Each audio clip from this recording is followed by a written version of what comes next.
December மாதம்னாலே சென்னையில் சம்பவம் நடக்கும்னு எல்லாருக்குமே தெரிஞ்சிருக்கும். ஆனால் 26 டிசம்பர் 2004 நடந்த அந்த சம்பவம் சென்னையை மட்டும் இல்ல உலகத்தில் இருந்த 11 நாடுகளை பாதிக்கிறதுமே தாண்டி 2,50,000 உயிர்களை பலி எடுத்தது. அப்படி ஒரு மாபெரும் சம்பவத்தோட அதிர்வலை இப்போ வரைக்கும் இருக்குன்னா யோசிச்சு பாருங்க. திஸ் இஸ் அன்சைன்ட் மாபெரும் சுனாமி. 26 டிசம்பர் 2004 எல்லாருமே வழக்கம் போல மெரினா பீச்சில் இந்த மாதிரி இலப்பாரி அந்த தருணத்தில் கடல் திடீர்னு உள்வாங்க ஆரம்பிக்குது. யாருக்குமே என்ன நடக்குதுன்னு சுத்தமா புரியாத அந்த சமயத்துல அழையா விருந்தாளியா மெரினா சென்னையை சுத்தி பார்க்க வந்தது. மிகப்பெரிய அலைகள் ஒண்ணுக்கு பின் ஒன்னா வர சென்னை மட்டும் இல்லாம ஈஸ்டர்ன் சைட் ஆஃப் இந்தியாவுக்கு கீழே இருந்த ஸ்ரீலங்கா பின்பக்கம் இருந்த மாலத்தீவுகள் அண்ட் மாலத்தீவுகளை தாண்டி பல ஆயிரம் கிலோமீட்டர் தள்ளி இருந்த ஆப்பிரிக்கா கொண்டு இந்த சுனாமி தாக்கிச்சு. ஆனா இந்த சுனாமி எங்க ஆரிஜினேட் ஆச்சு தெரியுமா? நம்ம இந்தியாவில இருந்து 2000 கிலோமீட்டர் தள்ளி இருக்க சுமத்ரால தான். சுமத்ரால மட்டுமே 1,20,000 மக்கள் இறந்ததா சொல்லப்படுது. இவ்வளவு பிரம்மாண்டமான ஒரு அழிவை கொடுத்த அந்த சுனாமி எப்படி உருவாச்சு? சுனாமி உருவாகிறதுக்கு பல வகைகள் இருக்கு. ஃபார் எக்ஸாம்பிள், வான்லேருந்து வர ஒரு எரிக்கல் இந்த மாதிரி கடலில் விழுந்துச்சுன்னா அது டிஸ்பிளேஸ் பண்ணுற, அதாவது அது தூக்கி எறிகிற அந்த தண்ணீர் சுற்றி இருக்க மற்ற தீவுகள் மற்ற எல்லா இடங்களையுமே அடிக்க தான் செய்யும். அதாவது தண்ணிக்குள்ளே நீங்கள் கல்லை போட்டிங்கன்னா அதுலேருந்து வெளிப்படுற அந்த தண்ணி ரிப்பிள் வடிவத்தில் அலையா இந்த மாதிரி தரையை வந்து தடும்ல, அதை தான் சுனாமின்னு சொல்லுவாங்க. சாதாரணமாக எழும்புற அலை காற்று மூலியமாகவும் நம்ம நிலவு அண்ட் சூரியனோட அந்த டைடல் ஃபோர்ஸ் மூலியமாகவும் எழுப்பும். ஸோ இந்த மாதிரி tidal, high tide and low டைடுன்னு சொல்லி கடல் உள்வாங்கி வெளியில வர்றது காமனா நடக்கிற ஒரு விஷயம். இதுல ஏதாவது ஒரு மாற்றம் நடக்கும்போது அந்த ஹை டைட் மிகப்பெரிய ஒரு பேரலையா மாறும். இந்த பேரலைகள் பல வடிவங்களில் உருவாகும். நான் முன்னாடியே சொன்ன மாதிரி ஒரு எரிக்கல் வந்து தண்ணியில் விழுந்துச்சுன்னா அது ஒரு மிகப்பெரிய பேரலையை உருவாக தான் போகுது. 6 கோடி வருஷங்களுக்கு முன்னாடி 11 கிலோமீட்டர் விட்டமுள்ள ஒரு மிகப்பெரிய கல் நம்ம பூமியை தாக்கி ஏகப்பட்ட டைனோசர் இனம் அழியறதுக்கு காரணமாக இருந்துச்சுல.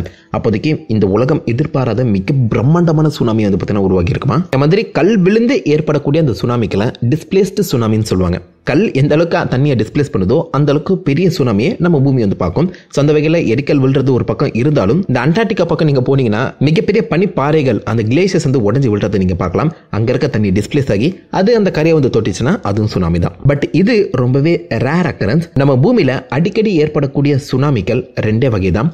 ஒன்னு கடலோட அடி ஆழத்தில் இருக்க எரிமலைகள் வெடித்து உருவாக்கக்கூடிய சுனாமிகள், இன்னொன்னு ஆப்வியஸா நிலநடுக்கங்கள். ஆனா அது ரெண்டுத்துக்கும் ஒரு காமன் பாயிண்ட் இருக்கு, சப்டக்ஷன்.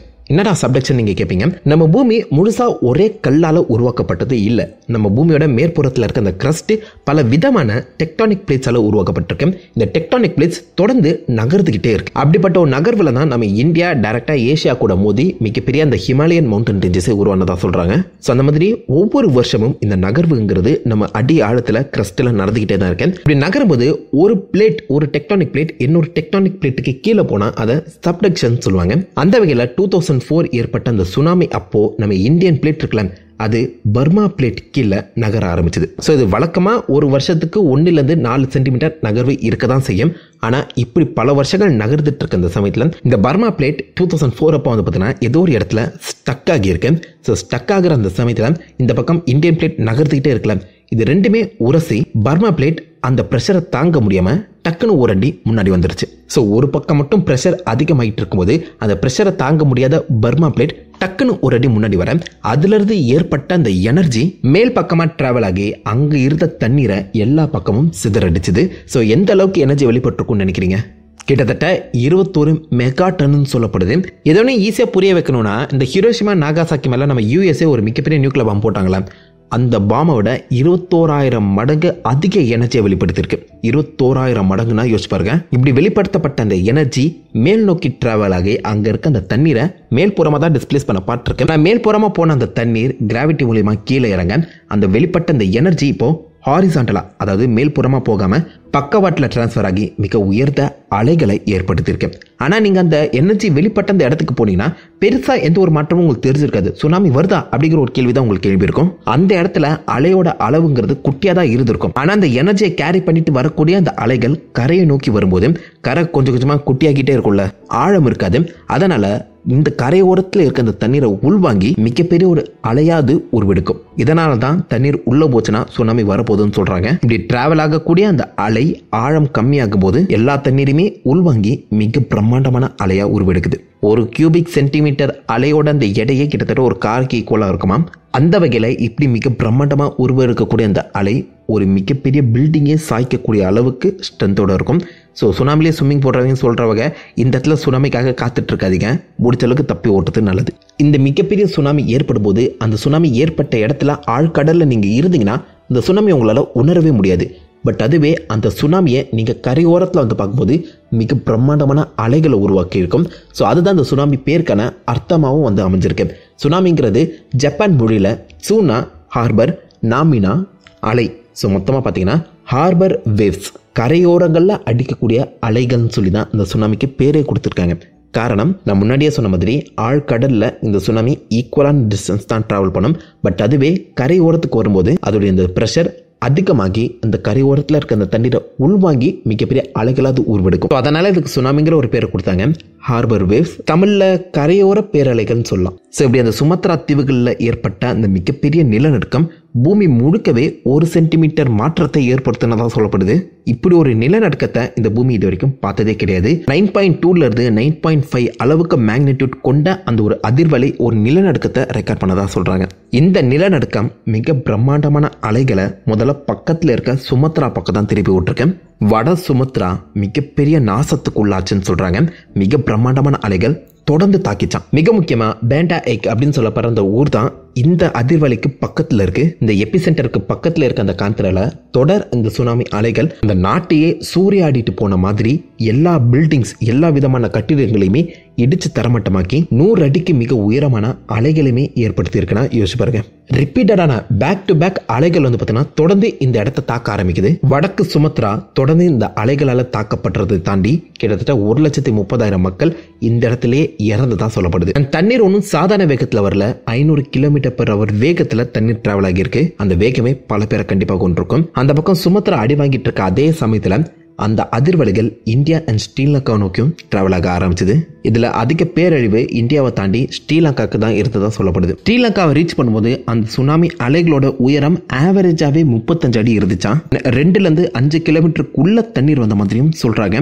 ஸோ அத்தனை பேரை அடிச்சு மொத்த இடத்தையுமே காலி பண்ணிட்டு போச்சு. ஸோ ஸ்ரீலங்காவோட அந்த ஈஸ்டர்ன் சைட் டைரக்டா அந்த சுனாமி ஏற்பட்ட அந்த திசையை நோக்கி பார்த்துட்டு இருக்க இந்த சமயத்தில் அந்த இடத்துல ஏற்பட்ட டேமேஜ் அதிகம். பட் இதோட நிக்கல, ஸ்ரீலங்காவோட வடக்கு கிழக்கு தெற்கு மேற்குன்னு சொல்லி எல்லா பக்கமும் சுனாமி தாக்கிச்சான். காரணம் மாலத்தீவுகள். ஸோ கிளம்புன அந்த சுனாமி மாலத்தீவுகள் மால்டீவ்ஸில் மோதி திரும்ப ரிட்டர்ன் அடிச்சு ஸ்ரீலங்காவோட வெஸ்டர்ன் சைட் தாக்கிச்சு. அண்ட் அதனால தான் இப்படி ரிட்டர்ன் வந்த அந்த சுனாமி கேரளாவையுமே தாக்கிச்சுன்னு சொல்றாங்க. இது எல்லாமே அந்த நிலநடுக்கம் நின்று 2 மணி நேரங்கள் கழிச்சு தான் நடந்திருக்கு. 2 hours கழிச்சு தான் நம்ம இந்தியா ஸ்ரீலங்காவே அந்த அலைகள் ரீச் ஆகியிருக்கு. டைரக்டா அட்டாக் ஆன அந்த சுனாமி அலைகளையுமே தாண்டி ரிஃப்ராக்ட் ஆன அந்த சுனாமி அலைகளும் ஸ்ரீலங்காவை திரும்ப தாக்க 35,000 மக்கள் ஸ்ரீலங்காவில் அந்த சுனாமிக்கு பலியானாங்க. அதிக பாதிக்கப்பட்ட இடம் காலேன்னு சொல்லப்படுது. இந்தியாவுக்கும் கிட்டத்தட்ட 2 மணி நேரங்கள் கழித்து தான் சுனாமி அலைகள் வரவேற்கப்பட்டது. ஆந்திர பிரதேஷ் அண்ட் தமிழ்நாடு டைரக்ட் கான்டாக்ட்ல இருந்ததுனால மிகப்பெரிய அழிவுகள் அங்கதான் நடந்தது. 3 அலைகள் அடித்ததா சொல்றாங்க. பட் சில இடங்கள 5 அலைகள் அடித்ததுக்கான ரெக்கார்ட்ஸும் இருக்கு. அந்த சமயத்தில் 2-5 அலைகள் நீங்க இருக்கிற இடத்தை பொறுத்து அடிக்கப்பட்டிருக்கலாம். மெரினா பீச்ல எடுத்த வீடியோலாம் கண்டிப்பா பார்த்திருப்பீங்க. கடலூர், நாகப்பட்டினம், கன்னியாகுமரி மிகப்பெரிய பாதிப்புக்கு உள்ளாக்கப்பட்டது. 1000க்கும் அதிகமான பேர் இறந்ததா சொல்றாங்க. அண்ட் அதிகபட்ச அலையோட உயரம் 20 அடியா ரெக்கார்ட் பண்ணப்பட்டிருக்கு. அதை தொடர்ந்து மாலத்தீவுகள், மியான்மர் அண்ட் சவுத் ஆப்பிரிக்கா முதற்கொண்டு இந்த அலைகள் டிராவல் ஆகி போயிருக்குன்னா யோசிச்சு பாருங்க. இந்த அளவுக்கு ஒரு மிகப்பெரிய சீற்றம் கடந்த 300 வருஷங்கள நடந்ததே கிடையாது. அண்ட் ஓவராலா மொத்தமா கணக்கெடுக்கும் போது 2,50,000 மக்கள் இந்த இயற்கை சீற்றத்துக்கு பலியானதாகவும் சொல்றாங்க. கணக்கிடப்படாத பல இறப்புகளும் இருக்கலாம். காரணம், இந்த இயற்கை சீற்றம் தண்ணீர் உள்ள வரது மட்டும் இல்லாம திரும்ப பின்னாடி போகணும்ல. ஸோ உள்ளே வரும்போது எந்த அளவுக்கு டேமேஜ் பண்ணிச்சோ அதுக்கு ஈக்குவலான ஒரு டேமேஜ் தண்ணீர் திரும்ப கடலுக்குள்ளே போகும்போதும் நடந்திருக்கு. பல ப்ராப்பர்ட்டிஸ், பல மக்களை திரும்ப தண்ணீர் இழுத்து கடலுக்குள்ளே கொண்டு போச்சாங்க. கரையில் கால் நினைக்க நீங்கள் நிற்கும் போது தண்ணீர் இழுக்கிறத உங்களால் உணர முடியும். அப்போ ஊருக்குள்ளே வந்த தண்ணீர் எந்த அளவுக்கு அதிவேகத்தோட ஒரு மனிதனை இழுத்து உள்ள கொண்டு போயிருக்குன்னு யோசிச்சு பாருங்க. அண்ட் இந்த நிலநடுக்கத்தை உலக நாடுகள் எல்லாருமே வந்து பார்த்தீங்கன்னா ரெக்கார்டும் பண்ணியிருக்காங்களாம். மற்ற டெக்டானிக் பிளேட்ஸ் 1 சென்டிமீட்டர் இந்த நிலநடுக்கத்தால் நகர்த்ததாகவும் சொல்லப்படுது. இவ்வளோ பவர்ஃபுல்லான ஒரு நிலநடுக்கத்தை இந்த உலகம் பார்த்தது கிடையாது. அண்ட் அது உருவாக்குன அந்த சுனாமி பல வித்தியாசமான அழிவுகளை பண்ண அந்த சமயத்தில் உலக நாடுகள் கொஞ்சம் உஷாரானாங்க. இதுக்கப்புறம் இப்படி ஒரு அழிவு நிகழ்ந்தா மக்களை காப்பாற்றுறதுக்கு பல எமர்ஜென்சி சிஸ்டம் வந்து பார்த்தீங்கன்னா கொண்டு வர பிளான் பண்ணாங்க. ஊருக்குள்ள தண்ணீர் வரவிடாம தடுக்கிறதுக்கான சிவர்கள், அப்படி தண்ணீர் வந்தாலும் அது திரும்ப கடலுக்குள்ளே போறதுக்கான கால்வாய்கள், சுனாமி வார்னிங் சிஸ்டம் பல மக்களோட உயிரை காப்பாற்றுறதுக்கு உதவி செய்யறதுமே தாண்டி சுனாமி வரும்போது மக்கள் என்னென்ன செய்யணும், சுனாமி கிட்ட இருந்து எப்படி தப்பிக்கணும்னு சொல்லி பல வரைமுறைகளை வரையறுக்க ஆரம்பிச்சாங்க. இப்படி ஒரு சுனாமி வரப்போது இங்கிருந்து நம்ம தப்பிக்கணும் அப்படிங்கிற ஒரு எண்ணமே அந்த சமயத்தில் சுனாமி தாக்கும்போது யார்கிட்டயுமே இல்லை. சுனாமி வரப்போதுங்கிற ஒரு வார்னிங் சிஸ்டம் அப்ப இருந்திருந்தா மட்டுமே ஆல்மோஸ்ட் 30% உயிர்களை காப்பாத்திருக்கலாம் சொல்றாங்க. அதுக்கப்புறம் தான் உலகம் முழுக்கவே சுனாமி வார்னிங் சிஸ்டம் முன்னெடுத்து நடத்தப்பட்டது. முக்கியமா இந்தியாவில் 2007 இன்காய்ஸ் அப்படிங்கிற ஒரு கவர்மெண்ட் சிஸ்டம் வந்து பார்த்தீங்கன்னா அவங்க கிரியேட் பண்றாங்க. Indian national centre for ocean information service. இந்த இன்காய்ஸ் கீழே தான் சுனாமி வார்னிங் சிஸ்டம் இப்போ வரைக்கும் கண்காணிக்கப்பட்டு இருக்கு. சரி, சுனாமி வார்னிங் சிஸ்டம்னா என்ன? முதல்ல சுனாமி வரதை நம்மளால கண்டுபிடிக்க முடியுமா? சுனாமி நடக்க போதுங்கிற ஒரு விஷயத்தை நம்ம 3 வகையில கண்டுபிடிக்கலாம். ஒன்னு, சுனாமி வரதுக்கு மிக முக்கியமா காரணமா இருக்க ஆழ்கடல் எரிமலைகளும் ஆழ்கடல் நிலநடுக்கங்களும். ஸோ இந்த இடத்துல நிலநடுக்கம் வரப்போதுன்னு தெரிஞ்சிருந்தாலே சுனாமி எதை நோக்கி டிராவல் ஆக போது, எந்த இடத்துல சுனாமி தாக்குங்கிற ஒரு எச்சரிக்கை நமக்கு கிடைக்கும். உலகம் முழுக்கவே ஆழ்கடல் நிலநடுக்கங்கள் அண்ட் எரிமலை ஆக்டிவிட்டிஸை தொடர்ந்து கண்காணிச்சுக்கிட்டே இருக்காங்க.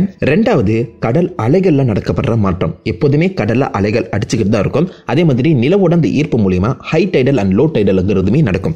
ஸோ இதை வச்சு நம்ம சுனாமி நடக்க போதுங்கிறத கண்டுபிடிக்கிறது கஷ்டம் தான். பட் அதுக்காக தான் சுனாமி மீட்டர் அப்படிங்கிற ஒரு பிரஷர் சென்சிட்டிவ் கேஜெட்டை வந்து பார்த்தீங்கன்னா உருவாக்கியிருக்காங்க. இது கடல் அலைகளோட அந்த பிரஷரை வச்சு அந்த அலையோட உயரத்தை கணக்கிடும். எப்படின்னு கேட்குறீங்களா? ஆழ்கடல்ல பொருத்தப்பட்டிருக்க இந்த பிரஷர் சென்சிட்டிவ் கேஜெட் இந்த பாயிண்ட்ல எழும்புற அந்த கடலோட அலை உயரத்தை வச்சு எவ்வளவு பிரஷர் அங்கே பில்ட் ஆகுதுங்கிறத நோட் பண்ணிக்கிட்டே இருக்கும். குறிப்பிட்ட உயரத்தை விட கடல் அலையோட உயரம் அதிகமாகும் போது அந்த இடத்துல பிரஷரும் அதிகமாகும். பிரஷர் சேஞ்சை வச்சு கடல்ல அலைகள் எந்த அளவுக்கு மாற்றத்தை கொடுக்குது, எந்த அளவுக்கு பிரஷர் அதிகமாகி இருக்குங்கிறத தொடர்ந்து மானிட்டர் பண்ணிட்டே இருப்பாங்க. இந்த நிலநடுக்கங்களும் பிரஷர் சேஞ்சஸை வச்சுமே சுனாமி உருவாகிறத 90% கணிச்சிட முடியும். இதை தொடர்ந்து கடல்ல ஏற்படுற இந்த டெம்பரேச்சர் சேஞ்சை வச்சுமே இந்த கடல்ல சுனாமி உருவாகுதுங்கிறத நோட் பண்ண முடியும். காரணம், இந்த நிலநடுக்கங்கள் அதிகமான எனர்ஜியை வெளிப்படுத்தும். அந்த எனர்ஜி கடல் டெம்பரேச்சர்ல மாற்றங்களை கொண்டு வர அந்த சமயத்தில் இந்த 3த்தையும் நோட் பண்ணி சுனாமி எங்க இருந்து வருது, எவ்வளவு வேகத்தில் வருதுங்கிறத கூட நோட் பண்ண முடியும்னு சொல்றாங்க. இது எல்லாத்தையுமே ஒன்னா சேர்த்து தான் டார்ட் சிஸ்டம் உருவாக்குறாங்க. Deep ocean assessment and reporting of tsunamis. இந்த டாட் சிஸ்டம்ல மொத்தம் 3 முக்கியமான பொருள் இருக்கும். ஒன்னு, கடலோட பிரஷரை கண்டுபிடிக்கக்கூடிய சுனாமீட்டர். ரெண்டாவது, அந்த பிரஷர் கண்டுபிடிச்ச அந்த டீடைல்ஸை டிரான்ஸ்ஃபர் பண்றதுக்காக பக்கத்துல ஒரு போய், ஒரு சின்ன ஃப்ளோட்டிங் டிவைஸ் வந்து பார்த்தீங்கன்னா அந்த கடல் அந்த சுனாமீட்டர் பக்கத்திலே வைக்கப்பட்டிருக்கும். இந்த சுனாமீட்டர்ல இருந்து கிடைக்கப்பட்டிருக்க அந்த ரீடிங்ஸை இந்த பக்கம் அந்த போய் எடுத்து அதை டைரக்டா சேட்டலைட்டுக்கு அனுப்பி சேட்டலைட் மூலியமா லேண்டுக்கு வந்து லேண்ட்ல அந்த அசஸ்மெண்ட் நடத்தப்படும். இந்த சுனாமீட்டர் வந்து பிரஷர் டெம்பரேச்சர் சேஞ்ச் வந்து பார்த்தீங்கன்னா நோட் பண்ணிக்கிட்டே இருக்கும். அண்ட் முக்கியமா சைசோமீட்டரும் வந்து பொருத்தப்பட்டிருக்கு, ஆக்சிலரோமீட்டரும் இருக்கு. ஸோ நிலநடுக்கங்கள் ஏற்பட்டா அது இன்ஸ்டன்டா கணிச்சிடும். ரொம்பவே சென்சிட்டிவ். கடல்ல இருக்க அந்த மூலக்கூறுகள் எந்த அளவுக்கு அதிவேகத்தில் நகர்துங்கிறத முதற்கொண்டு இதெல்லாம் நோட் பண்ண முடியும்னு சொல்றாங்க. இதை 2001 national oceanic and atmospheric administration வந்து பார்த்தீங்கன்னா உலக நாடுகளை இம்ப்ளிமெண்ட் பண்ண ட்ரை பண்ணாங்க. அந்த சமயத்தில் இந்த சுனாமி டிடெக்ஷன் சிஸ்டம்ங்கிறது 5 நாடுகளில் பொருத்தப்பட்டு இருந்துச்சு. அப்போதைக்கு கிடைச்சிருக்க அந்த ரீடிங்ஸை பேஸ் பண்ணி இப்போதைக்கு பசிபிக் ஓஷனை சுற்றி 40 இடங்கள்ல 40 விதமான டாட் சிஸ்டம் வந்து பார்த்தீங்கன்னா பொருத்தப்பட்டிருக்கு. அதோடைய எண்ணிக்கை இப்போ அதிகமாகவும் செஞ்சிருக்கலாம். ஏன் பசிபிக் ஓஷனை இது ரொம்ப முக்கியமாக கண்காணிக்கிறாங்கன்னா, அந்த பசிபிக் ஓஷன்ல தான் அதிகமான அந்த டெக்டானிக் பிளேட்ஸ் வந்து கன்வர்ஜ் ஆகிட்டு இருக்கு. பசிபிக் ஓஷனும் சுத்தி இருக்க நிலங்களும் மீட் பண்ற அந்த இடத்துல அந்த டெக்டானிக் பிளேட் மூவ்மெண்ட் அதிகமா இருக்க அந்த காரணத்தினால அதிக நிலநடுக்கங்களும் அதிக எரிமலை வெடிப்புகளும் இந்த இடத்துல தான் நடக்குமாம். ஸோ இந்த இடத்துக்கு ரிங் ஆஃப் ஃபயர்ங்கிற பேரை கொடுத்திருக்காங்க. ஸோ ரிங் ஆஃப் ஃபயரை சுத்தி 40 டாட் சிஸ்டம் பொருத்தப்பட்டிருக்கு. அது தொடர்ந்து இந்த நிலநடுக்கங்களை அசஸ் பண்ணிக்கிட்டே இருக்கு. 2004 இந்தியன் ஓஷன் சுனாமிக்கு அப்புறம் இந்தியாலுமே இந்த டாட் சிஸ்டம் பொருத்தப்பட்டிருந்துச்சு. இதுல இருக்க அந்த ரீடிங்ஸை அசஸ் பண்ணிட்டு இருக்கிறது இன்காய்ஸ் தான். மொத்தம் 7 போய் சிஸ்டம் அந்தமான் நிக்கோபார் பக்கத்துல இருக்கு. வெஸ்டர்ன் சைட்ல மொத்தம் 3 போய் வச்சிருக்காங்க. அதை தொடர்ந்து இந்த பிரஷர் சென்சிட்டிவ் கேஜெட்ஸ் அது பல இடங்களில், முக்கியமாக இந்தியாவோட அந்த கோஸ்டல் லைன் எல்லா இடங்களுமே பொருத்தப்பட்டிருக்கதா சொல்லப்படுது. ஏன்னா இந்தியாவோட கோஸ்டலுங்கிறது மிக பெருசு. ஆல்மோஸ்ட் 30% இந்தியாவோட பாப்புலேஷன் கோஸ்டலில் தான் வாழ்ந்துட்டு இருக்காங்க. இந்த மக்களை காப்பாற்ற வழக்கத்தோட ரொம்ப ஸ்ட்ராங்கான ஆக்சிலரோமீட்டர்ஸ் பொருத்தப்பட்டிருக்கு. அண்ட் 2004 நடந்த மாதிரி ஒரு மிகப்பெரிய அழிவு இதுக்கப்புறம் நடக்காதுங்கிற மாதிரி நரேந்திர மோடி ஒரு ஸ்பீச்சுமே கொடுத்திருப்பாரு. We now have a fully functional Indian Ocean Tsunami Warning System, along with its Australian and Indonesian counterparts. அதில் இந்தியா கிட்ட தான் பெஸ்ட் சுனாமி வார்னிங் சிஸ்டமே இருக்குன்னு சொல்லியிருக்காங்க. இந்தியா தன்னிச்சையாக இதை பண்ணல. ஸோ பக்கத்தில் இருக்க நாடுகளோட அந்த உதவியுமே எடுத்திருக்கு. முக்கியமாக ஆஸ்திரேலியா, இந்தோனேஷியாவோட அந்த சுனாமி வார்னிங் சிஸ்டம் கூட கை கோர்த்து மொத்த இந்தியன் ஓஷனுமே இந்த பக்கம் இந்தியா கண்காணிச்சிட்டு இருக்கு. அந்தமான நிக்கோபார் ஐலாண்ட் அந்த தீவுகள் டெக்டானிக் பிளேட் மூவ்மெண்ட்ல மிக முக்கியமான ஒரு இடமா இருக்கு. அந்த காரணத்தினால அங்கேயுமே இந்த ஸ்ட்ராங் இன்வாய்ஸ் சிஸ்டம் வந்து பார்த்தீங்கன்னா கொடுக்கப்பட்டிருக்கான். இன்காய்ஸ் சுனாமியை மட்டும் வார்ன் பண்ணல, மற்ற நிறைய அந்த ஓஷன் சம்பந்தப்பட்ட விஷயங்களை பார்த்தீங்கன்னா இன்வால்வ் ஆகியிருக்காங்க. ஸோ அது எல்லாத்தையுமே இன்காய்ஸோட அந்த வெப்சைட்ல போய் உங்களால பார்க்க முடியும். அண்ட் சுனாமி வார்னிங் சிஸ்டம் ரொம்ப பக்காவா இருக்கு. அந்த சமயத்தில் சுனாமி வரதுக்கு 1 மணி நேரத்துக்கு முன்னாடியே நிறைய பேருக்கு அலர்ட்ஸ் போயிடும். மெசேஜஸ் மூலியமாவோ இல்லை நேஷனல் டிவி மூலியமாவோ உங்களுக்கு அலர்ட்ஸ் ஆட்டோமேட்டிக்காக வந்துடும் சொல்றாங்க. ஸோ இந்த அளவுக்கு அட்வான்ஸ்டாக சுனாமி வார்னிங் சிஸ்டம் அப்போதைக்கு 2004 மாறி இருக்கு. உண்மையிலே ஒரு நல்ல விஷயம் தாங்க. கடலோர மக்களுக்கு சுனாமி வரும்போது எப்படி அங்கேருந்து தப்பிக்கணும், இந்த மெசேஜை எப்படி ரிசீவ் பண்ணணும்னு சொல்லி பல ட்ரில்லுமே நம்ம கவர்மெண்ட் அவங்க பக்கத்துல இருந்து கொடுத்துட்டு இருக்காங்க. ஸோ என்னதான் கவர்மெண்ட் ட்ரில்ஸ் கொடுத்திருந்தாலும் நாம கொஞ்சம் உஷாராக இருந்தால் தான் சுனாமி கிட்ட தப்பிக்க முடியும். For educational purpose only. So இப்போதைக்கு நம்ம பீச்சுக்கு போகிறோம்னு வச்சுக்கோங்களேன். சுனாமி வரதை முதல்ல எப்படி கண்டுபிடிக்கிறது? 2 விதங்களில் ஈஸியாகவே கண்டுபிடிச்சலாம். ஒன்று, நிலநடுக்கம். நிலநடுக்கத்தை நீங்கள் ஃபீல் பண்ணாலே போதும், கண்டிப்பாக கடல் உள்ளே வரப்போகுதுன்னு அர்த்தம். பட் நிறைய சமயத்தில் கடல் பக்கத்தில் இருக்கவங்க நிலநடுக்கத்தை ஃபீல் பண்ண மாட்டாங்க. அப்படி இருக்கும் பட்சத்தில் கடலை நோட் பண்ணணும். கடல் வழக்கத்தை விட உள்வாங்க ஆரம்பிக்கும்.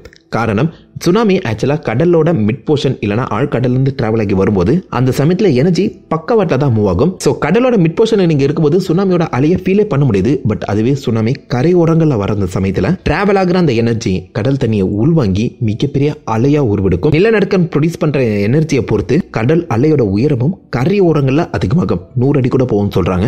ஆழ்கடலில் நீங்கள் இருக்கும்போது சுனாமி வரதே உங்களால் உணர முடியாது. கரையோரங்களில் தான் சுனாமி அலைகள் மிக பெருசாக உருவெடுக்கும். ஸோ இப்படி அலைகள் பெருசாகிற அந்த சமயத்தில் கடல் உள்வாங்கும். இப்படி கடல் உள்வாங்கிறத பார்த்தோன்னே தெரிச்சு ஓடிடுங்க. கடல் கரையோரத்துலேருந்து 3 கிலோமீட்டர், மினிமம் 3 கிலோமீட்டர் நீங்கள் போனால் தான் சேஃப் ஜோனுக்கே போவீங்கன்னு சொல்கிறாங்க. 10 கிலோமீட்டர் போனீங்கன்னா கண்டிப்பாக நீங்கள் சேஃபாக இருக்கலாம். பட் மினிமம் நீங்கள் கடலோட கரை ஓரத்துலேருந்து கடல் உள்வாங்க ஆரம்பித்த அடுத்த செகண்ட் 3 கிலோமீட்டர் போயிருக்கணும். பேனிக் ஆகாமல் முடிஞ்ச அளவுக்கு வேகமாக போக ட்ரை பண்ணுங்க. அண்ட் ஆப்வியஸாக மேடு பகுதியை நோக்கி போகிறது பெட்டர். ஸோ ஏதாவது பெரிய அப்பார்ட்மெண்ட்டில் நீங்கள் தங்கிட்டு இருந்தீங்கன்னா உடனே ரூஃப் டாப் மாடிக்கு போக ட்ரை பண்ணுங்க. எல்லாமே சுனாமி தாக்குறதுக்கு முன்னாடி நீங்கள் எடுக்கக்கூடிய ப்ரிகாஷன்ஸ். அண்ட் முக்கியமாக ஃபோனை நோட் பண்ணுங்க. நேஷனலாக ஏதாவது அலர்ட் வந்திருக்கா, கவர்மெண்ட் சைட்லேருந்து ஏதாவது அலர்ட் வந்திருக்கா, என்ன மாதிரி கவர்மெண்ட் ரெஸ்பாண்ட் பண்ணுதுங்கிறத மறக்காமல் நோட் பண்ணிக்கிட்டே இருங்க.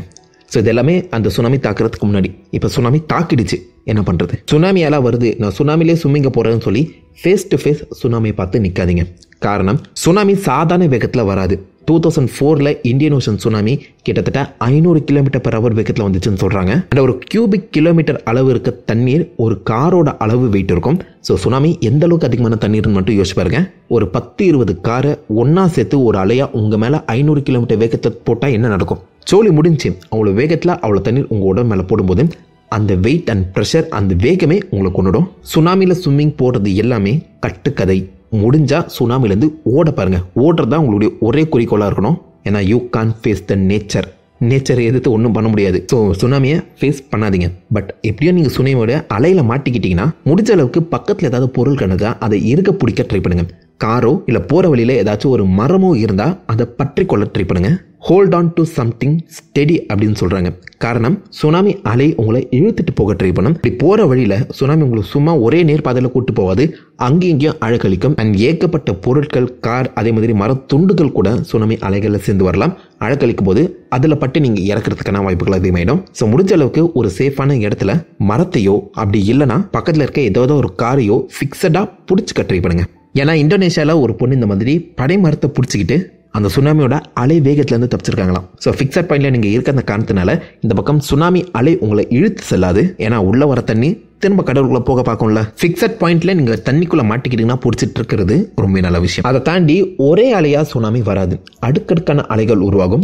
5 நிமிஷத்தில் ஆரம்பிச்சு 2 மணி நேரம் கேப்ல கூட அலையோட வேகம் அதிகரிக்க செய்யும். அதனால ஒரு அலை வந்துருச்சு, கடலோட ஆட்டம் குறைஞ்சிருச்சுன்னு சொல்லி நீங்க குறைச்சி எடை போட்டுறவே கூடாது. அஃபிஷியலா கவர்மெண்ட் என்ன மெசேஜ் உங்களுக்கு கொடுக்குறாங்கிறத கவனிச்சுக்கிட்டே இருங்க. இந்த சுனாமியோட ஆட்டம் முடிஞ்சிருச்சு, நிலநடுக்கங்கள் நின்றுடுச்சு அப்படின்னு தெரிஞ்சிட்ட அப்புறம் தான் இங்க இருக்க அந்த உயரமான இடத்த விட்டு கீழே இறங்கியே வரணும். நேச்சுரல் டிசாஸ்டர் நடக்கும்போது கவர்மெண்ட் அஃபிஷியல்ஸ் என்ன சொல்றாங்களோ அதை மட்டும் தான் நீங்க ஃபாலோ பண்ணணும். அவங்க தொடர்ந்து இதை கண்காணிச்சுக்கிட்டே இருப்பாங்க. இது எப்போ முடியுதுங்கிறது அவங்களுக்கு மட்டும் தான் தெரியும். நம்மளால இந்த மாதிரி முன்கூட்டி ப்ரிகாஷன்ஸ் எடுத்துக்க முடியுமே தவிர்த்து இயற்கை கிட்ட தப்பிக்கிறது கஷ்டம் தாங்க. வி கேன் ட்ரை, அவ்வளோதான். தீவுகளில் மாட்டி இருக்கவங்க முடிஞ்ச அளவுக்கு உயரமான பொசிஷனுக்கு போகிறது மட்டும்தான் நல்ல விஷயம். ஏன்னா 4 பக்கமும் தண்ணி இருக்கு. அண்ட் சுனாமி ரிவர்பரேட் ஆகும். பக்கத்தில் ஒரு நிலப்பகுதியில் மோதி அடிச்ச அலை திரும்ப உங்களை நோக்கி வரும். சுனாமி அந்த ஆப்போசிட் என்ன அந்த கோஸ்ட் லைனில் தான் அடிக்குது, சென்னை பக்கம் தான் அடிக்குது, நான் கேரளாவில் இருக்க எங்கள் பக்கம் ஒன்றும் ஆகாது அப்படின்னு நீங்கள் நினைக்கவே கூடாது. கோஸ்டல் சைட்லேயே நீங்கள் இருக்கக்கூடாது. காரணம் 2004 அப்போ ஏற்பட்ட அந்த சுனாமி மாலத்தீவுகளில் மோதி ஸ்ரீலங்காவோட வெஸ்டர்ன் சைடையுமே தாக்கிச்சு. காலே அதிகபட்ச பாதிப்புக்குள்ளானது இந்த மாதிரி தான். இந்தியா சைடில் இருக்க கேரளாவும் அப்படிதான் பாதிக்கப்பட்டது. சுனாமி வார்னிங் வந்தாலே கோஸ்டல் பக்கம் இருக்காதீங்க. முடிஞ்சா 10 கிலோமீட்டர் நிலப்பகுதிக்குள்ள போயிடுங்க. உயரமான இடத்துல இருக்கிறது ரொம்பவே சேஃப். அண்ட் நேஷனல் வார்னிங்கை தொடர்ந்து நோட் பண்ணிக்கிட்டே இருங்க. இந்தியா முடிஞ்ச அளவுக்கு ஒரு பக்கவான ப்ரிகாஷன் இப்போ எடுத்து வச்சிருக்க இந்த சமயத்தில் எதிர்காலத்தில் சுனாமி ஏற்பட்டா இந்த வார்னிங் சிஸ்டம் பல உயிர்களை காப்பாற்றும். 7.5 ரிக்டர் அளவுக்கு நிலநடுக்கத்தை 2024 ஜனவரி 1ஆம் நாளே வந்து பார்த்தீங்கன்னா ஜப்பான்ல நோட் பண்ணி சுனாமி வார்னிங்குமே கொடுத்திருந்தாங்க. நல்லவேளை சுனாமி எதுவும் பின்தொடர்ந்து வரல, ஆர் அட்லீஸ்ட் இப்போ வரைக்கும் எந்த ஒரு ஆபத்தும் நடக்கல. ஆனா ஜப்பான் எப்பவுமே வருஷத்துக்கு கிட்டத்தட்ட 1 லட்சம் நிலநடுக்கங்களை சந்திச்சிட்டு இருக்குன்னு சொன்னா உங்களால நம்ப முடியுதா? 1 லட்சம் நிலநடுக்கங்கள். பலவித டெக்டானிக் பிளேட் ஒன்னா சேர்ந்து தான் பூமியோட மேற்பரப்பை உருவாக்கி இருக்கேன். அந்த வகையில் இந்த டெக்டானிக் பிளேட்ஸ்லேயே மிக பெருசு பசிபிக் பிளேட். பசிபிக் ஓஷனை மட்டும் இல்லாமல் ஆல்மோஸ்ட் 18 நிலப்பரப்புகளை 18 விதமான நாடுகளை கவர் பண்ணியிருக்கேன். இந்த பசிபிக் பிளேட்டும் வருஷத்துக்கு 4 to 8 சென்டிமீட்டர் அளவு வந்து பார்த்தீங்கன்னா நகர்ந்துட்டு இருக்கதா கண்டுபிடிச்சிருக்காங்க. பசிபிக் பிளேட் சும்மா ஒன்றும் நகர போறதுல மற்ற பிளேட்ஸ் எல்லாத்திலுமே உரசிக்கிட்டு தான் போகும். சாதாரணமாக உரசாது. இது பசிபிக் பிளேட் மிக பெருசுல. இது ஒரு பக்கம் ஏற்படுத்துகிற அந்த மாற்றம் மறுபக்கம் எதிரொலிக்குன்னு சொல்லுவாங்க. 2 பிளேட் ஒன்னோட ஒன்று மோதி பூமிக்கு அடியில் இருக்க மேக்மா, லாவா, அந்த எரிமலை குழம்புகள் பார்த்தீங்கன்னா வெளியில வர பார்க்கும். அண்ட் சில இடங்களில் இந்த பசிபிக் பிளேட் மற்ற பிளேட்டுக்கு அடியில் சப்டெக்ட் ஆகும், கீழே போகும். அப்படி இருக்கும்போது அதிக விதமான நிலநடுக்கங்கள் உருவாகும். அண்ட் நிலநடுக்கங்கள் அதிக விதமான எனர்ஜியை வெளிப்படுத்திச்சுன்னா சுனாமிகளும் உருவாக தான் செய்யும். அதனால தான் இந்த பூமியில இருக்க 70% எரிமலைகள் இங்க தான் இருக்குன்னு சொல்றாங்க. ஸோ இந்த இடத்துல எரிமலைகளை நீங்க பார்த்தாலே தெரியும், ஒரு பேட்டர்ன் உங்களுக்கு புரியும். பசிபிக் பிளேட்டை சுற்றி தான் அந்த எரிமலைகள் அமைக்கப்பட்டிருக்கு. அண்ட் 80 விதமான அந்த நிலநடுக்கங்கள் இந்த இடத்துல அந்த பசிபிக் பிளேட்டை அதை சுற்றி தான் ஏற்படுது. ஸோ நிலநடுக்கங்களும் எரிமலைகளும் இந்த பசிபிக் பிளேட்டை சுற்றி உருவாகிற அந்த சமயத்தில் இந்த இடத்துக்கு அவங்க கொடுத்த பேர் என்ன தெரியுமா? Ring of fire. எப்போ என்ன நடக்கும்னே இந்த இடத்துல இருக்கவங்க யாராலையுமே கெஸ் பண்ண முடியாது. நெருப்பு எப்படி கொழுந்து விட்டு கலவரம் பிடிச்சி எரியுதோ அதே மாதிரி இந்த ரிங் ஆஃப் ஃபயரும் கலவரம் பிடிச்ச இடம் தான். அந்த இடத்துல மிக முக்கியமா நீங்க ஜப்பானை நோட் பண்ணணும். ஸோ அந்த ஜப்பான் வந்து டைரக்டா பசிபிக் பிளேட்டோட எட்ஜில் இருக்கு. ஸோ ஜப்பான் ஒரு பிளேட்ல இருக்கும்ல அப்படின்னு நீங்க நினைப்பீங்க. ஜப்பான் ஒரு பிளேட்ல கிடையாது, மொத்தம் 3 பிளேட்டை ஷேர் பண்ணியிருக்கு. ஜப்பானோட வடக்கு பக்கம் நார்த் சைடு நீங்க பாத்தீங்கன்னா நார்த் அமெரிக்கன் பிளேட் இல்லைனா ஒஹாட்ஸ்கா பிளேட் இருக்கு. அதுவே சவுத் சைட்ல நீங்க பாத்தீங்கன்னா பிலிப்பைன்ஸ் பிளேட் இருக்கு. வெஸ்ட் சைடில் யூரேஷியன் பிளேட் அண்ட் ஈஸ்ட் சைடில் பசிபிக் பிளேட். இந்த 4 பிளேட்டும் சங்கமிக்கிற அந்த இடத்துல தான் ஜப்பான் இருக்கு. ஸோ அந்த ஜப்பானோட சென்டர் பாயிண்ட் இருக்கு பார்த்தீங்களா, அந்த 4 பிளேட்டும் ஒன்றா சேர்றது, அதை தான் எபி சென்டர் ஆஃப் எர்த்குவேக்னு சொல்கிறாங்க. நிலநடுக்கங்கள் அதிகம் உருவாகக்கூடிய இடம். ஸோ தொடர்ந்து இந்த பிளேட் எல்லாமே நகர்ந்துக்கிட்டே இருக்க அந்த சமயத்தில் குட்டி குட்டி நிலநடுக்கங்கள் எப்போதுமே ஜப்பானை தாக்கிக்கிட்டே இருக்கும். 1 லட்சம் நிலநடுக்கங்கள் இருந்தால் அந்த ஜப்பானை அழிஞ்சிருமே அப்படின்னு நீங்கள் யோசிக்கிறது புரியுது. இதில் முக்காவாசி நிலநடுக்கங்கள் ரொம்பவே லைட்டாக தான் இருக்கும். ஏன்னா இந்த மொத்த பிளேட்டுமே 8 சென்டிமீட்டர் பெர் இயர், ஒரு இயற்கே 8 சென்டிமீட்டர் தான் நகருது. அந்த சமயத்தில் ரொம்பவே பொறுமையாக தான் நகரும். இப்படி பொறுமையாக நகரும் போது ஆப்வியஸாக அதுலேருந்து வெளிப்படுற எனர்ஜி சின்னதாக ஒரு எர்த்குவேக் ரீடிங் வந்து பார்த்தீங்கன்னா ஜப்பானில் கிரியேட் பண்ணுது. ஸோ 3.5 ரிக்டருக்கும் கீழே இருக்க அந்த எர்த்குவேக்ஸ் எல்லாத்தையுமே மைனர் எர்த்குவேக்னு சொல்றாங்க. இந்த மைனர் எர்த்குவேக்ஸ் வந்து பார்த்தீங்கன்னா மனிதர்களால் அந்த சமயத்தில் உணர முடியாது. பட் சைசோமீட்டர் அதே மாதிரி எர்த்குவேக் நிலநடுக்கங்களை கணிக்கக்கூடிய அந்த மீட்டர்ஸ் வந்து பார்த்தீங்கன்னா ரெஜிஸ்டர் ஆகும். அதை தொடர்ந்து ஒரு வருஷத்துக்கு 1500 மனிதர்களால் உணரப்படக்கூடிய நிலநடுக்கங்கள் நடக்குது. இது அந்த நாட்டை அழிக்காது. பட் அதை தாண்டி ஆப்வியஸா மனிதர்கள் லைட்டாக அந்த நிலநடுக்கத்தை உணர்வாங்க. இதை தாண்டி ஒரு வருஷத்துக்கு மட்டுமே 8 to 10 மேஜர் நிலநடுக்கங்கள் ஜப்பான்ல நடக்கும். இந்த நிலநடுக்கங்கள் 5 ரிக்டர்ல ஆரம்பிச்சு 7, 8, 9 கூட போகும். ஜப்பான்ல இதுவரைக்கும் அதிகபட்சம் ரெக்கார்ட் பண்ணப்பட்ட நிலநடுக்கத்தோட ரிக்டர் 9.1 2011 மார்ச் 11 அப்போ நோட் பண்ணியிருக்காங்க. இந்த ஜப்பான் சுனாமி டே. நம்ம இந்தியாவை டிசம்பர் மாதம் தாக்குற அந்த சுனாமியை விட 10 மடங்கு பவர்ஃபுல்லான ஒரு சுனாமி இந்த ஜப்பானை தாக்கிச்சு. எப்படின்னு கேட்குறீங்களா? ஒவ்வொரு வருஷமும் 8 சென்டிமீட்டர் நகர்ற அந்த பிளேட்ஸ் வந்து பார்த்தீங்கன்னா அந்த நகருக்கு சம்மந்தப்பட்ட அந்த எனர்ஜியை உள்வாங்கி வச்சிருக்கும். அந்த வகையில் ஒஹாட்ஸ்கா பிளேட் சப்டெக்ட் ஆகிட்டு இருக்க அந்த பசிபிக் பிளேட் வெளிப்படுத்தின அந்த எனர்ஜியை ஒரு ஸ்ப்ரிங் போல ஒஹாட்ஸ்கா பிளேட் வந்து பார்த்தீங்கன்னா ஹோல்ட் பண்ணி வச்சிருந்திருக்கு. அண்ட் அந்த எனர்ஜியை கொஞ்சம் அதிகமாகும் சமயத்தில் இந்த ஸ்ப்ரிங் பீரிட்டு வெளியில வர அந்த ஒஹாட்ஸ்கா பிளேட் வெளிப்படுத்தின எனர்ஜி ஒரு மிகப்பெரிய சுனாமியையும் மாபெரும் நிலநடுக்கத்தையும் ஜப்பான் பக்கம் ஏவி விட்டுச்சு. அந்த சமயத்தில் யாருமே இப்படி ஒரு சம்பவம் நடக்குங்கிறத எதிர்பார்க்கவே இல்லை. ஸோ மார்ச் 11 எல்லாருமே வழக்கம் போல அவங்களுடைய வாழ்க்கை பார்க்க ஆரம்பிச்சிருந்தாங்க. அண்ட் அன்னைக்கு கிராஜுவேஷன் டே. நிறைய குழந்தைகள், நிறைய ஸ்டூடெண்ட்ஸ் அவங்களுடைய எதிர்காலம் நல்லா அமைய போதுங்கிற ஒரு எண்ணத்தில் அவங்களுக்கு கிராஜுவேஷன் சர்டிஃபிகேட் அண்ட் செரிமனியை பற்றினா அட்டன் பண்ணிட்டு இருந்த சமயத்தில் தான் அந்த ஜப்பான் முழுக்கவே நிலநடுக்கம் வரப்போதுங்கிற அபாய ஒளி பரப்பப்பட்டது. ஆரம்பத்தில் இந்த நிலநடுக்கம் 7.9 ரிக்டர் அளவுக்கு தான் இருந்திருக்கு. பட் போக போக அந்த நிலநடுக்கத்தோட வேகம்ங்கிறது அதிகமாக செஞ்சிருக்கு. 7.9ல ஆரம்பிச்சு 8.1, 8.8 அண்ட் ஃபைனலி 9.1ல இந்த நிலநடுக்கம் வந்து நின்றுச்சு. ஸோ கிட்டத்தட்ட 3 நிமிடம் இந்த நிலநடுக்கம் அந்த மொத்த ஜப்பானையே உலுக்கி போட்டுச்சுன்னு சொல்லலாம். இந்த நிலநடுக்கத்தோட எபி சென்டர் கிட்டத்தட்ட கரை ஓடுறங்கள்லேருந்து 45 கிலோமீட்டர் தள்ளி இருந்திருக்குன்னா யோசிச்சு பாருங்க. அண்ட் கடந்த 2000 வருஷங்களாக ஒஹாஸ்கா பிளேட் ஹோல்ட் பண்ணி வச்சிருந்த அந்த எனர்ஜியை தான் ஒரு ஸ்ப்ரிங் போல ஜப்பான் மேலே இது ரிலீஸ் பண்ணியிருக்கு. 2:45 PM நிலநடுக்கம் தாக்க அதை தொடர்ந்து 3 நிமிஷத்துலேயே சுனாமி வார்னிங் கொடுக்கப்படுது. எல்லாருமே உயர்ந்த இடத்துக்கு போங்க. நீங்கள் கார் ஓட்டிட்டீங்கன்னா அதே இடத்துல விட்டுட்டு பக்கத்தில் எது உயரமான பில்டிங்காக இருக்கோ அங்கே ஏறுக்குன்னு சொல்லி அந்த வார்னிங் தொடர்ந்து அந்த மொத்த ஜப்பான்லேயுமே ஒலிக்க ஆரம்பிச்சுது. எல்லா மக்களுமே காரை அங்கங்கே போட்டுட்டு பக்கத்தில் இருக்க உயரமான பில்டிங்கை நோக்கி ஏற ஆரம்பிக்கிறாங்க. கடல் கொஞ்சம் கொஞ்சமாக உள்வாங்கிறது தூரத்தில் இருக்க எல்லாருக்குமே தெரிய ஆரம்பிக்குது.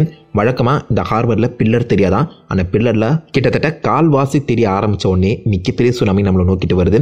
கடல் உள்வாங்குதுங்கிறது எல்லாத்தையுமே மக்கள் புரிஞ்சுக்க ஆரம்பிக்கிறாங்க. வார்னிங் கொடுக்கப்பட்டு 30 நிமிஷத்தில் 700 km/h வேகத்தில் சுனாமி ஜப்பானுக்குள்ளே போகுது. 6 அடி அலைகளில் ஆரம்பித்து 100 அடி அலைகள் ஜப்பானை மொத்தமாக சூறையாட ஆரம்பிக்குது. கடல் லிட்டரலாக ஜப்பானுக்குள்ளே வந்துருச்சுங்க. கரை ஓரத்துலேருந்து 10 கிலோமீட்டர் உள்ள தண்ணி வந்திருக்குன்னா யோசிச்சு பாருங்க, 10 கிலோமீட்டர் உள்ள. அண்ட் வந்த தண்ணீர் அதிவேகத்தில் செம்ம ஸ்ட்ராங்காக வந்திருக்கு. இந்த ஃபுட்டேஜ் உங்களுக்கு பார்த்தாலே தெரியும். அங்கே இருக்க வீடுகளை ஏதோ பொம்மை போல் தள்ளிட்டு போகுதுங்க அந்த சுனாமி.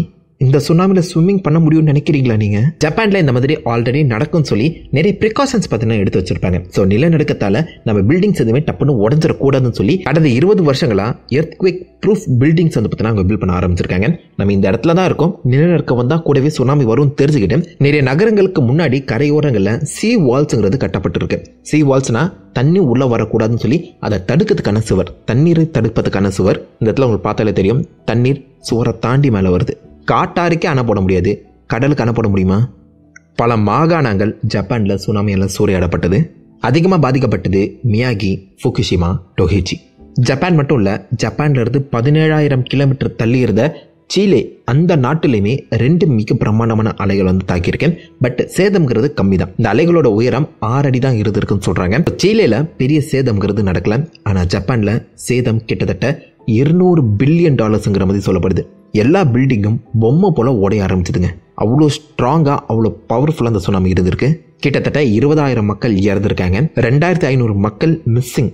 அதாவது கடல் அவங்களை திரும்ப கடலுக்குள்ளே கூட்டிகிட்டு போயிடுச்சு. ஏன்னா தண்ணீர் உள்ளே மட்டும் வராது, திரும்ப இழுத்துட்டு போக பார்க்கும். அப்படி போனதில் 2,500 பேர் மிஸ்ஸிங். 10,000க்கும் அதிகமான இன்ஜுரி நோட் பண்ணப்பட்டிருந்துச்சு. ஒக்காவா எலிமெண்ட்ரி ஸ்கூலில் 84 குழந்தைகள் இறந்தாங்களாம். அந்த ஸ்கூல் ட்ராஜடிங்கிற மாதிரி சொல்கிறாங்க. வெறும் 7லேருந்து 8 நிமிஷம் அலர்ட் மட்டும்தான் இந்த ஜப்பான் மக்களுக்கு கிடைச்சிருக்கு. அந்த 8 நிமிஷம் கேப்பில் 10 கிலோமீட்டர் சிட்டிக்குள்ளே போகணுன்னா யோசிச்சு பாருங்க, அந்த டிராஃபிக்லேயே பல பேர் செத்துருக்காங்களாம். மிகப்பெரிய சேதம் ஜப்பானை கட்டி போட்டுச்சு. அந்த சுனாமி கூடவே வந்த குளிரும் ஸ்னோ பனிப்பொழிவும் ஜப்பான் மக்களுக்கு உதவி கிடைக்கிறத தாமதமாக்கிச்சு. பல பேர் வாழ்வாதாரங்களை இழந்தாங்க, வீடுகளை இழந்தாங்க, சொந்த நாட்டிலே அனாதையாக்கப்பட்டாங்க.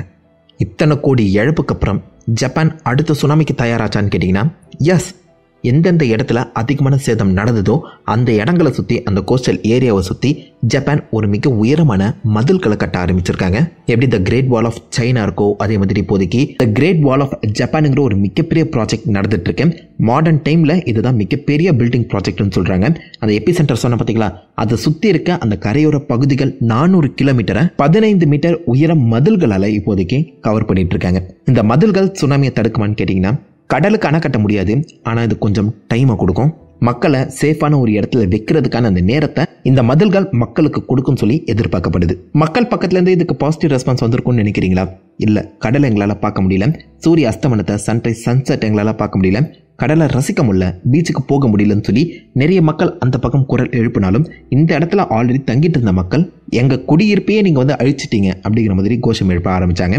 சில இடங்களில் 15 மீட்டர் உயரமான அந்த சுவரை 6 மீட்டராக குறைக்க சொல்லி போராடினாங்களாம். பட் என்னதான் மக்கள் சைட்லேருந்து எதிர்ப்புகள் வந்தாலும் இப்போ வரைக்குமே இந்த பில்டிங் ப்ராசஸ் நடந்துட்டு தான் இருக்கு. பிசிக்கலாக ஒரு பக்கம் அந்த மொத்த அலையுமே தடுக்க ட்ரை பண்ணாலும் மக்களை கொஞ்சம் உஷார்படுத்துகிற விதமாக இந்த tsunami warning system and earthquake detection சிஸ்டமை நம்ம ஜப்பான் ரொம்பவே மேம்படுத்தியிருக்காங்க. பவர்ஃபுல் அண்ட் சென்சிட்டிவான அந்த சைஸ்மோமீட்டர் இருக்க அந்த சமயத்தில் நிலநடுக்கம் வரதுக்கு 5 நிமிஷத்துக்கு முன்னாடியே அந்த ஏரியாவில் இருக்க எல்லா மக்களுக்குமே வார்னிங் அலர்ட்டுங்கிறது கொடுக்கப்படும். அந்த நிலநடுக்கத்திலிருந்து தங்களை பாதுகாக்கிறதையுமே தாண்டி சுனாமி வார்னிங் சிஸ்டமும் துல்லியமாக ஒவ்வொரு நாளும் கணக்கிடப்பட்டு இருக்கு.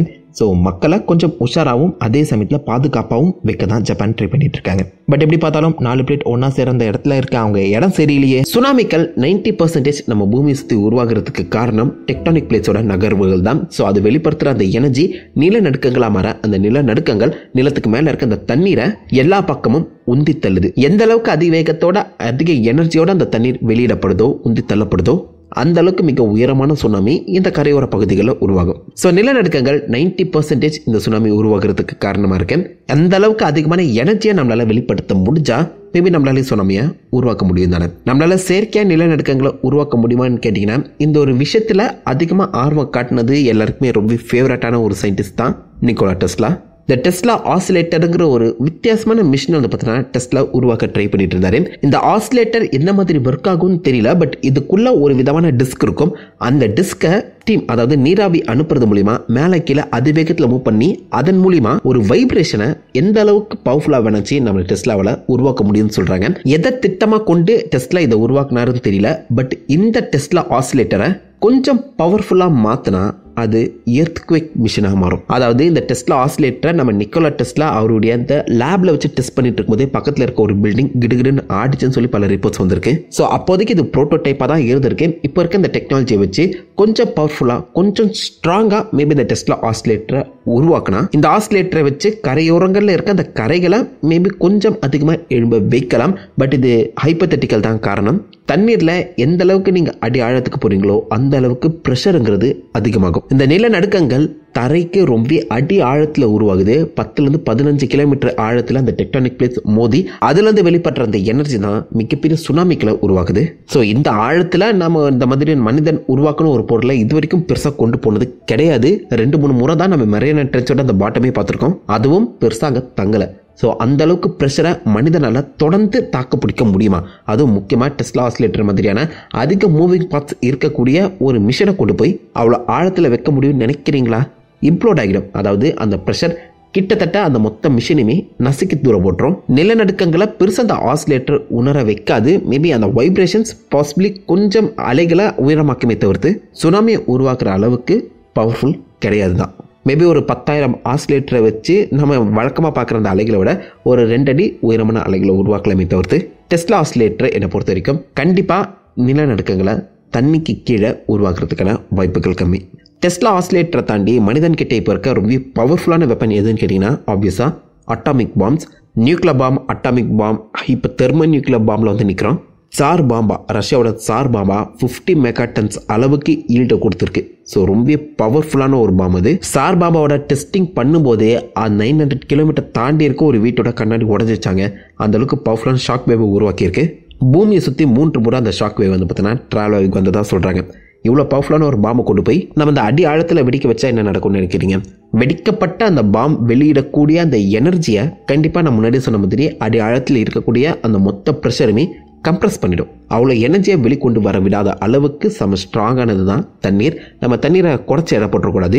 அடி ஆழத்தில் அதோடைய ப்ரெஷருங்கிறது ரொம்ப அதிகமாக இருக்கும்.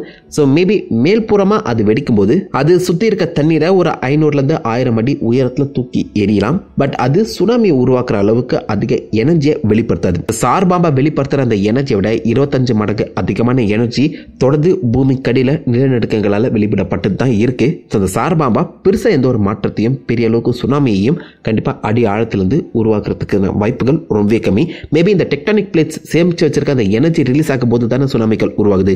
அந்த எனர்ஜியை எதுக்கு நம்ம ஒரு 10 சார் பாம்பாவை வச்சு ஆர்டிஃபிஷியலாக கிரியேட் பண்ணக்கூடாது? அதுக்கான வாய்ப்புகள் இருக்கான்னு கேட்பீங்க.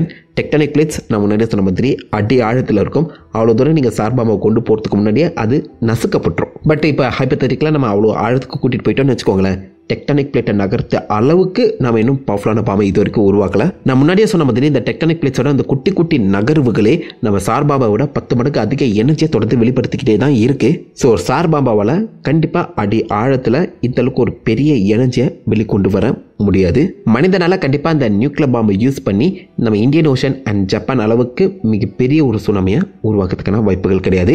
பட் அகைன் கரையோரங்களில் இதை வெடிக்க வைக்கிறது மூலிமா அங்கே இருக்க அலைகளை ஒரு 500லேருந்து 1000 அடி உயரத்துக்கு எழுப்பி ஜஸ்ட் ஒரு அலையை வச்சு கோஸ்டல் ஏரியாஸ் கரையோர அந்த இருக்க மக்களை வந்து பார்த்தோன்னா காலி பண்ணலாமே தவிர்த்து கடலை ஊருக்குள்ளே வர வைக்க முடியவே முடியாது. இப்போ லேட்டஸ்ட்டாக ரஷ்யா ஒரு புது பாம்பை வந்து பார்த்தோன்னா உருவாக்கியிருக்காங்க. Poseidon bomb. பொசைடன்னா கிரேக்க மித்தாலஜியில் கடலோட கடவுள். இதுக்கு சுனாமி பாம்புங்கிற ஒரு பேரும் கொடுக்கப்பட்டிருக்கு. அப்போ இது சுனாமி உருவாக்குமாடா அப்படின்னு நீங்கள் கேட்பீங்க. இந்த பாம்போட நீளம் மட்டுமே 20 மீட்டர். மிகப்பெரிய ஒரு பாம். இது பாம்புங்கிறதையுமே தாண்டி கிட்டத்தட்ட ஒரு குட்டி ட்ரோன் போல 185 km/h வேகத்தில் பயணிக்கக்கூடிய இந்த ட்ரோனை 10,000 கிலோமீட்டர் அளவுக்கு நம்ம ரஷ்யாவில் வந்து பார்த்தோன்னா கண்ட்ரோல் பண்ண முடியும். அண்ட் இது வரைக்கும் உருவாக்கின பாம்லேயே அதிக பவர்ஃபுல்லான வெடிமருந்து இந்த ட்ரோனுக்குள்ளே தான் இருக்குதுன்னு சொல்லப்படுது. ஸோ இதுக்கு முன்னாடி சார் பாம்பா 50 மெகாடன் சொன்னல, இந்த பாம்புக்குள்ளே 200 மெகாடன்ஸ் ஆஃப் எனர்ஜியை வெளிப்படுத்தக்கூடிய அளவுக்கு சக்தி வாய்ந்த டர்போ நியூக்ளியர் பாம்பு வந்து இருக்கதான் சொல்லியிருக்காங்க. 200 மெகாடன் 4 சார் பாம்பாக்கு ஈக்குவலானது இந்த ஒரு ட்ரோன். இதை மாதிரி 20 ட்ரோனை வந்து பார்த்தீங்கன்னா பூமி முழுக்கவே நம்ம ரஷ்யா ஆக்சுவலாக பாதுகாப்பாக வச்சுருக்காங்க அப்படின்னு சொல்லி மென்ஷன் பண்ணியிருக்காங்க. இதை கண்டுபிடிக்கிறதுங்கிறது ரொம்பவே கஷ்டம். இந்த தெர்மோ நியூக்ளியர் பாம்பை வச்சு சுனாமியை உருவாக்க முடியுமா? கரையோர பகுதிகளில் இந்த தெர்மோ நியூக்ளியர் பாம் வெடிச்சிச்சுன்னா 200 மெகாடன் அளவுக்கு எனர்ஜி வந்து பார்த்தீங்கன்னா வெளியிடப்படும். 1000 அடி உயரமான அலைகளை அது உருவாக்குமே தவிர்த்து சுனாமி போல கடல் அலைகளை அது உள்ள கூட்டிட்டு வரதுக்கான வாய்ப்புகள் கம்மி. இந்த பாம்போட முதல் குறிக்கோளே இதை தாக்குற அந்த எதிரி நாட்டோட கடல் அதோடைய வளங்களை அழிக்கிறது தான். எப்படின்னு கேட்குறீங்களா? ரேடியோ ஆக்டிவ் மெட்டீரியலை வச்சு தான் இந்த பாம்புக்குள்ள ஸ்பெசிஃபிக்காக ஒரு கொபால்ட் மெட்டீரியல் வந்து பார்த்தீங்கன்னா வைக்கப்பட்டிருக்கு. ஸோ உள்ளே ஏற்படுத்துகிற அந்த எனர்ஜி இந்த கொபால்ட்டை ரேடியோ ஆக்டிவாக மாற்றுறதையும் தாண்டி ஆல்மோஸ்ட் 2000 கிலோமீட்டர் தொலைவு இருக்க எல்லா அந்த கோரல் ரீஃப்ஸ் எல்லா கடல்வாழ் உயிரினங்களையுமே அந்த கடலையே கிட்டத்தட்ட ரேடியேஷன் பாய்சனிங் பண்ணிடும். ரேடியோ ஆக்டிவ் பாய்சனிங் சொல்லுவாங்க. கடலே பாய்சனாக மாறதையுமே தாண்டி அந்த பாய்சனால் நிரப்பப்பட்ட அந்த கடல் அலை உங்கள் மேலே தாக்கினா என்ன நடக்கும்னு மட்டும் யோசிச்சு பாருங்க. அண்ட் இந்த பாய்சனிங் அழிகிறதுக்கே 500லேருந்து 1000 வருஷங்கள் கிட்ட ஆகுவாங்க. இந்த பாம் ஏதாவது ஒரு நாட்டை தாக்கிச்சுன்னா அந்த நாட்டோட கடல் வளம்ங்கிறது கம்ப்ளீட்டாக அழிக்கப்படும். சுனாமி வந்து பெருசாக அந்த நாட்டை வந்து அழிக்காது. பட் கடல் வளத்தை அழிக்கிறது தான் டெக்னிக்கலாக இந்த பாம்போட முதல் குறிக்கோள். 2018ஆம் வருஷம் சொல்லப்பட்ட இந்த பாம் இப்போதைக்கு எங்கே இருக்குது, என்ன மாதிரி வடிவத்தில் இருக்குன்னு சொல்லி யாருக்கும் தெரியல. இந்த பாம் ரொம்பவே மெதுவாக நகர்ற அந்த காரணத்தினால ரேடாரில் கூட இந்த பாம் வந்து பார்த்தீங்கன்னா சிக்கலையாங்க. டைட்டானியம் கோட்டிங் கொடுத்துருக்காங்க. ஸோ அதனால் அடி ஆழத்தை கூட இது இப்போ வரைக்கும் சர்வைவ் ஆகிட்டு இருக்கேன். ரொம்பவே பவர்ஃபுல்லான ஒரு பாம் இது. ஸோ கண்டிப்பாக இந்த பாமால் கூட ஒரு மிக பிரம்மாண்டமான மிகப்பெரிய அழிவை கொண்டு வரக்கூடிய ஒரு சுனாமியை உருவாக்க முடியாது. பட் ரேடியோ ஆக்டிவ் பாய்சனிங் மூலிமா அந்த அழிவை கொஞ்சம் வேறு மாதிரி அதை ப்ரெசென்ட் பண்ண பார்க்குறாங்க. World War 3 வந்தால் ரேடியேஷன் மூலமாகவே உலக மக்கள் அழிக்கப்படுவாங்கன்னு நினைக்கிறேன். ஸோ எந்த ஒரு நியூக்ளியர் பாமாலேயுமே மிகப்பெரிய சுனாமிக்களை ட்ரிகர் பண்ண முடியாது. ஸோ வேறு ஏதாவது வழி இருக்கா? நிலநடுக்கங்களை காட்டிலும் இந்த எரிக்கற்கள் இல்லைனா மலை உடஞ்சி கீழே விழும்போது அது வெளிப்படுத்தக்கூடிய அது டிஸ்பிளேஸ் பண்ணக்கூடிய அந்த தண்ணீரும் கரையோரங்களுக்கு வந்துச்சுன்னா சுனாமி போல தான் ஆக்ட் ஆகும். மெகா சுனாமின்னு சொல்லப்படுற லித்தியா பே ஆக்சிடென்ட் கிட்டத்தட்ட 500 அடி ஒரு மிக பிரம்மாண்டமான அலை சுனாமி வந்து பார்த்தீங்கன்னா உருவாக்கியிருக்கு. பட் இதனால் பெரிய அழிவுங்கிறது நடக்கல. ஒரு 3 பேர் இறந்துருக்காங்க. ஒரு சின்ன நிலநடுக்கத்தால் மலையோட ஓரங்களில் இருக்க கல் தண்ணி கடியில் விழுந்து அந்த கல் வெளிப்படுத்தின அந்த எனர்ஜி அலையாக உருவாகியிருக்கு. அதாவது ஒரு குட்டைக்குள்ளே நீங்கள் கல்லை போடுற மாதிரி தான் இப்போ வரைக்கும் இந்த பூமியில் ரெக்கார்ட் பண்ணப்பட்ட மிக உயரமான அலை அங்கே தான் உருவாகியிருக்கு. இதையுமே சுனாமி கணக்கில் தான் சேர்த்துருக்காங்க. இந்த மாதிரி ஏதாவது ஒரு மலையை உடச்சி நம்ம வந்து தண்ணிக்குள்ளே தள்ளி விட்டால் அது டிஸ்பிளேஸ் பண்ணக்கூடிய அந்த தண்ணீர் கண்டிப்பாக ஒரு மிகப்பெரிய சுனாமியை உருவாக்குறதுக்கான வாய்ப்புகள் அதிகம். ஆனால் மிகப்பெரிய மலைகளை உடைக்கிற அளவுக்கு நம்மகிட்ட இன்னும் டெக்னாலஜி வளரல. வேணும்னா சும்மா போகிற ஏதாவது ஒரு எரிக்கலை நம்ம பூமி பக்கம் திருப்பி விட்டால் அது மேபி தண்ணி கடியில் விழுந்து ஒரு மிகப்பெரிய சுனாமியை உருவாக்கலாம். அப்படி மனிதனால் ஒரு சுனாமி உருவாகுமே தவிர்த்து செயற்கையாக தண்ணியை தூண்டி விட்டு சுனாமி உருவாக்குறதுங்கிறது ரொம்ப கஷ்டம். ஸோ பயப்படாதீங்க. மனிதனால் இப்போ வரைக்கும் செயற்கையாக சுனாமியை உருவாக்க முடியாது. ஃப்யூச்சரில் ஏதாவது புது டெக்னாலஜியை கண்டுபிடிச்சி உருவாக்கினாலும் உருவாக்கியாங்க சொல்ல முடியாது. அது எப்படி பார்த்தாலும் இயற்கையை கண்டிப்பாக மனிதனால் ஜெயிக்க முடியாதுங்க. அதுவும் கடலை ஜெயிக்கவே முடியாது. This is Unside signing off.